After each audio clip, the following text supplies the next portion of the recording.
क्या आपने कभी सोचा है कि कृष्ण की बांसुरी की वो मधुर धुन केवल कानों से नहीं, आत्मा से क्यों सुनी जाती है? वो धुन जो न गोपियों को रोक पाती थी, न राधा को, और ना ही उस आत्मा को जो ईश्वर की खोज में भटक रही हो। आज हम जानेंगे उस रहस्य को जो कृष्ण की बांसुरी में छिपा है, प्रेम, समर्पण और आत्मा की पुकार का रहस्य।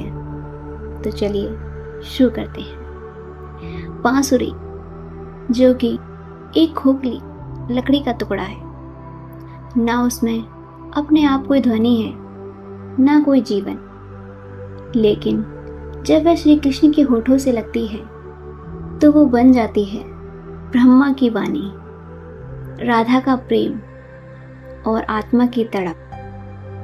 क्यों? क्योंकि बांसुरी एक प्रतीक है उस जीवात्मा का जो पूरी तरह से खुद को खाली कर देती है, अपनी इच्छाओं से, अपने अभिमान से, और तब बनती है ईश्वर की आवाज।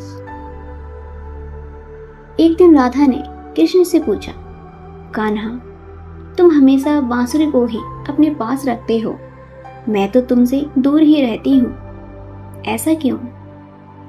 कृष्ण मुस्कुराए और बोले, राधे, यह बांसुरी खुद को मेरे हाथों में सौंप चुकी है, इसमें कोई मैं नहीं बचा, ये पूरी तरह से ही मेरे अधीन है, इसलिए ये मुझसे कभी दूर नहीं होती।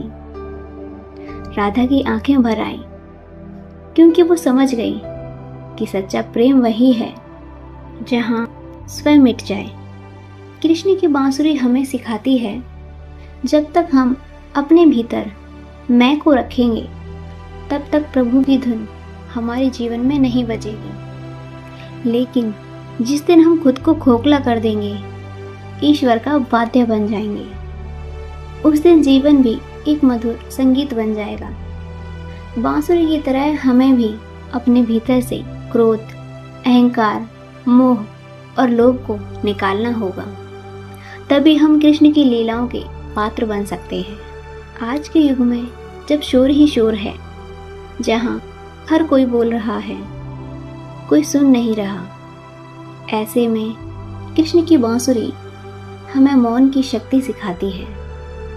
उस मौन में ही आत्मा की आवाज है, और उस आवाज में है प्रभु का साक्षात्कार। कभी समय निकालिए और अपने भीतर की बांसुरी को सुनिए, शायद कृष्ण आज भी वही धुन बजा रहे हो, आपकी आत्मा को बुला रहे हो। तो दोस्तों, अगर ये कथा आपके हृदय को छू गई हो तो कृपया इस वीडियो को लाइक करें, शेयर करें और कमेंट में जय श्री कृष्ण जरूर लिखें। आपका एक कमेंट किसी और आत्मा को कृष्ण के निकट पहुंचा सकता है। और हाँ, अगली बार जब बांसुरी की मधुर धुन सुने तो आंखें बंद कीजिए, शायद कोई पुकार रहा हो आपके भीतर से।